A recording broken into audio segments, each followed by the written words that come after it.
uşaqlar. Uşaqlar, şimdi Azərbaycanda neçə inzibati rayon var? 77 rayon var müəllim. Buyur, qalx ayağa. Say görək.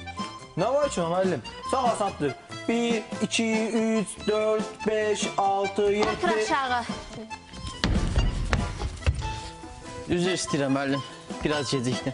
Hələ biraz deyirik. Bu üçüncü dərsliyi. Dərsində axırıdır. Nəyə görə gecikirsən?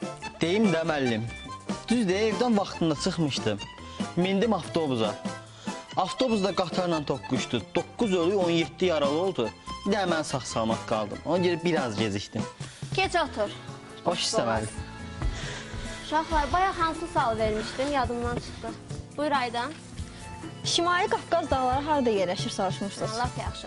Aydan, sən deyə bilərsən bizə Şimali Qafqaz dağları harada yerləşir? Bilirsiniz necədir mənim? Öyrənməmişəm mən. Niyə? Demək istəmirdim, keyfimiz pozulmasın deyə. Süd qardaşım rəhmətə getmişdi. Anam onun üçün halva çalanda evdə yanğın çıxdı. İnanırsınız, coğrafiya kitabım da yandı. Ah, mənim yazıq qızım. Sən heç keçən ayın dərsini hazırlamamışsan. Bilirəm, düz deyirsiniz müəllim. Bilirsiniz, onda da atam balkondan yıxılmışdı. Hər gün yanına xəstəxanaya gəlib gəlirdim. Başqa heç kim yox idi? Var anam eşidən kimi infarkt oldu. Qardaşlarımın da ayağı tutulmuş. Yaxşı Aydan, otur. Yaxşı. Umudlu, Murad. Mən? Sən yenə də dərsə hazırlıqsız gəlmişsən. Müəllim bilirsin yazamamışam. Mən alimlərin həyatını araşdırırdım. Buna görə dərsə hazırlaya bilmədim. Fizikanın yaradıcısı Einstein çox zəif bir şagird imiş.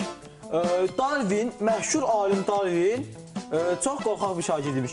Hətta bir gün onun atası ona demişdi ki, sən evdə sən qovmaqdan başqa... Kəs səsini, nəyə gülürsən? Bağışlayın müəllim. Hətta bir gün Darwinin atası Darwinə demişdi ki, sən evdə sən qovmaqdan başqa heç bir şey yaramırsan.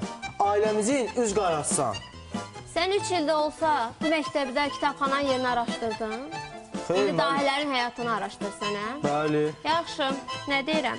Bəs axırda nə qərara gəldin, oğlum? Bəli, müəllim. Axırda belə nəticəyə gəldim ki, dahilərlə məktəb illərimiz belə bir-birinə oxşadığına görə bəlkə mən də gələcəkdə bir dahiyə.